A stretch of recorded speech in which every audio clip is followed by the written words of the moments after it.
Hello दोस्तों, बेलिज्म academy YouTube channel में आपका फिर से बहुत बहुत स्वागत है। दोस्तों, आज के इस वीडियो में हम मोस्ट इम्पॉर्टेंट क्वेश्चंस को सॉल्व करने वाले हैं जो कि आपके यूपी टेट, सुपर टेट, लेखपाल, साथ ही साथ आपके आने वाले किसी भी कॉम्पिटेटिव एग्जाम के लिए मोस्ट इम्पॉर्टेंट है। दोस्तों, इस वीडियो में मैंने सारे क्वेश्चन सेलेक्टेड लिए हैं जो कि आपके सिलेबस पर बेस्ड होंगे, साथ ही साथ आपके प्रीवियस ईयर क्वेश्चंस पर बेस्ड होंगे। तो पूरे वीडियो में लास्ट तक बने रहिएगा और वीडियो के लास्ट में जरूर बताएगा कि आज के इस वीडियो में आपके कितने क्वेश्चन सही हुए। तो बिना देरी करते हुए चलिए शुरू करते हैं सबसे पहले क्वेश्चन से।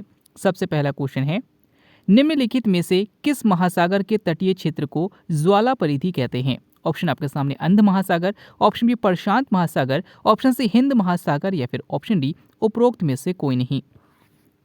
इसका सही आंसर हो जाएगा ऑप्शन बी प्रशांत महासागर। दोस्तों, प्रशांत महासागर के चारों ओर जो तटीय क्षेत्र हैं, यहाँ पर सबसे अधिक ज्वालामुखी की अधिकता पाई जाती है और इसी को ज्वाला परिधि या फिर रिंग ऑफ फायर कहा जाता है या फिर अग्नि वलय भी कहा जाता है। तो याद रखिएगा कि ज्वाला परिधि का संबंध प्रशांत महासागर से है।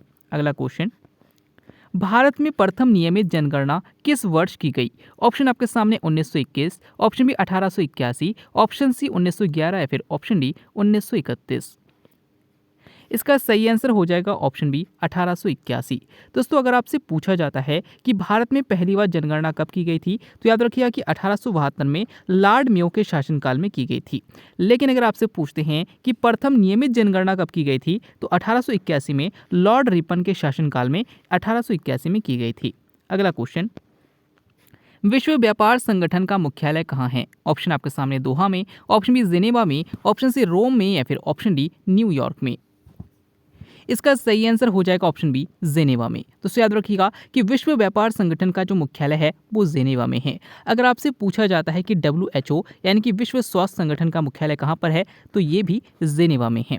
अगला नेक्स्ट क्वेश्चन है, किस दिन राष्ट्रीय मतदाता दिवस मनाया जाता है? ऑप्शन आपके सामने 25 जनवरी, ऑप्शन बी 25 फरवरी, ऑप्शन सी 25 मार्च या फिर ऑप्शन डी 25 अप्रैल। इसका सही आंसर हो जाएगा ऑप्शन ए 25 जनवरी। तो याद रखिएगा कि 25 जनवरी को ही राष्ट्रीय मतदाता दिवस मनाया जाता है। अगर आपसे पूछा जाता है कि विश्व मलेरिया दिवस कब मनाया जाता है, तो याद रखिएगा कि 25 अप्रैल को विश्व मलेरिया दिवस मनाया जाता है। अगला क्वेश्चन, पहले जैन तीर्थंकर कौन थे? ऑप्शन आपके सामने Mahavir, option B Rishabh, option C Parasnath या फिर ऑप्शन डी पद्मब्राव। इसका सही आंसर हो जाएगा ऑप्शन बी ऋषभदेव। दोस्तों, याद रखिएगा कि पहले जैन तीर्थंकर जो थे वो ऋषभदेव थे। अगर आपसे पूछा जाता है कि ऋषभदेव का जो चिन्ह था वो क्या था, तो याद रखिएगा सांड था। अगला क्वेश्चन, निम्नलिखित में से कौन से महत्वपूर्ण व्यक्ति सभी 3 गोलमेज सम्मेलन में भाग लिए थे? ऑप्शन आपके सामने है Madan Mohan Malviya, option B Annie Besant, option C Mahatma Gandhi या फिर option D doctor Bhimrao Ambedkar. इसका सही आंसर हो जाएगा option D doctor Bhimrao Ambedkar. तो याद रखिएगा कि तीनों गोलमेज सम्मेलन में भाग लेने वाले जो व्यक्ति थे वो डॉक्टर भीमराव अम्बेडकर थे। अगर आपसे पूछा जाता है कि महात्मा गांधी ने कौन से गोलमेज सम्मेलन में भाग लिया था, तो याद रखिएगा दूसरे गोलमेज सम्मेलन में भाग लिया था। अगला क्वेश्चन, सबसे बड़ी अंतःस्रावी ग्रंथि कौन सी है? ऑप्शन आपके सामने अग्न्याशय, ऑप्शन बी अवटू ग्रंथि, ऑप्शन सी पीयूष ग्रंथि या फिर ऑप्शन डी टेस्टिस। इसका सही आंसर हो जाएगा ऑप्शन बी अवटू ग्रंथि। तो याद रखिएगा कि अवटू ग्रंथि को ही थायराइड ग्रंथि कहा जाता है और ये हमारी बॉडी की सबसे बड़ी अंतःस्रावी ग्रंथि होती है। अगर आपसे पूछा जाता है कि सबसे बड़ी ग्रंथि कौन सी है, तो आपका आंसर हो जाता यकृत ग्रंथि, यानी कि जो लीवर है ये सबसे बड़ी ग्रंथि है। अगला क्वेश्चन, उत्तर प्रदेश में कौन सी जनजाति दीपावली को शोक के रूप में मनाती है? ऑप्शन आपके सामने Sahariya, option B Tharu, option C Bhotia या फिर ऑप्शन डी परहरिया। इसका सही आंसर हो जाएगा ऑप्शन बी थारू। तो याद रखिएगा कि उत्तर प्रदेश में थारू जनजातियों द्वारा दीपावली को शोक पर्व के रूप में मनाया जाता है। अगला क्वेश्चन, ऊर्ध्वपातज यानी कि सब्लिमेट पदार्थ कौन सा है? ऑप्शन आपके सामने कपूर, option B naphthalene, option C ammonium chloride या फिर ऑप्शन डी ये सभी। इसका सही आंसर हो जाएगा ऑप्शन डी ये सभी। दोस्तों, ऊर्ध्वपातज पदार्थ वो पदार्थ होते हैं जो ठोस अवस्था से सीधे गैस अवस्था में परिवर्तित हो जाते हैं और इनमें कपूर, नेफ्थलीन और अमोनियम क्लोराइड तीनों के तीनों ऊर्ध्वपातज पदार्थ के अंतर्गत आते हैं। अगला क्वेश्चन, निम्न में से किसको व्हाइट ऑफ द अर्थ कहा जाता है? ऑप्शन आपके सामने crust, option B mantle, option C core या फिर ऑप्शन डी इनमें से कोई नहीं। इसका सही आंसर हो जाएगा ऑप्शन बी मेंटल। दोस्तों अगर हम पृथ्वी को देखें तो पृथ्वी के सबसे ऊपरी पार्ट को क्रस्ट कहा जाता है, उसके बीच वाले पार्ट को हम मेंटल कहते हैं और सबसे बीच वाले पार्ट को हम कोर कहते हैं। और याद रखिएगा कि इसी जो सेकंड वाला जो पार्ट है यानी कि जो मेंटल है, इसी को वाइट ऑफ द अर्थ भी कहा जाता है। अगला क्वेश्चन, ऑस्ट्रेलिया महाद्वीप की सबसे बड़ी झील कौन सी है? ऑप्शन आपके सामने आयर झील, ऑप्शन बी विक्टोरिया झील, ऑप्शन सी बार्ली झील या फिर ऑप्शन डी मैके झील। इसका सही आंसर हो जाएगा ऑप्शन ए आयर झील। तो याद रखिएगा कि ऑस्ट्रेलिया महाद्वीप की सबसे बड़ी झील जो है वो आयर झील है। अगर आपसे पूछा जाता है कि अफ्रीका की सबसे बड़ी झील कौन सी है तो याद रखिएगा विक्टोरिया झील है। अगला क्वेश्चन, किस महाद्वीप को पठारी महाद्वीप कहते हैं? ऑप्शन आपके सामने Australia, option B Asia, option C Europe या फिर ऑप्शन डी अफ्रीका। इसका सही आंसर हो जाएगा ऑप्शन डी अफ्रीका। तो याद रखिएगा कि अफ्रीका महाद्वीप को ही पठारी महाद्वीप कहा जाता है क्योंकि इस महाद्वीप में पठार की अधिकता है। अगर आपसे पूछा जाता है कि किस महाद्वीप को भविष्य का महाद्वीप कहा जाता है तो अफ्रीका महाद्वीप को ही भविष्य का महाद्वीप कहा जाता है। अगर आपसे पूछा जाता है कि मानवताओं का पालना किसे कहा जाता है तो अफ्रीका महाद्वीप को ही मानवताओं का पालना भी कहा जाता है और काला महाद्वीप भी कहा जाता है। अगला क्वेश्चन, किस राज्य की सरकार ने तानसेन सम्मान शुरू किया है? ऑप्शन आपके सामने उत्तर प्रदेश, ऑप्शन में मध्य प्रदेश, ऑप्शन से गुजरात या फिर ऑप्शन डी महाराष्ट्र। इसका सही आंसर हो जाएगा ऑप्शन बी मध्य प्रदेश। तो याद रखिएगा कि जो तानसेन सम्मान दिया जाता है ये मध्य प्रदेश संस्कृति विभाग द्वारा दिया जाता है। अगला क्वेश्चन, जीवाश्म ग्रह के नाम से किसे जाना जाता है? ऑप्शन आपके सामने पृथ्वी, ऑप्शन बी मंगल, ऑप्शन सी शनि या फिर ऑप्शन डी चंद्रमा। इसका सही आंसर हो जाएगा ऑप्शन डी चंद्रमा। दोस्तों याद रखिएगा कि चंद्रमा को ही जीवाश्म ग्रह कहा जाता है और ये पृथ्वी का एकमात्र प्राकृतिक उपग्रह है। अगर आपसे पूछा जाता है कि सी ऑफ ट्रैंक्विलिटी कहाँ पर है तो याद रखिएगा चंद्रमा में है। अगला क्वेश्चन, पंचायत दिवस किस तिथि को मनाई जाती है? ऑप्शन आपके सामने 24 मार्च, ऑप्शन बी 24 जनवरी, ऑप्शन सी 24 फरवरी या फिर ऑप्शन डी 24 अप्रैल। इसका सही आंसर हो जाएगा ऑप्शन डी 24 अप्रैल। तो याद रखिएगा कि 24 अप्रैल को ही पंचायती राज दिवस मनाया जाता है। अगला क्वेश्चन, भारत की प्रथम कानून की पुस्तक कौन सी है? ऑप्शन आपके सामने अर्थशास्त्र, ऑप्शन बी मुद्रा राक्षस, ऑप्शन सी रामायण या फिर ऑप्शन डी मनुस्मृति।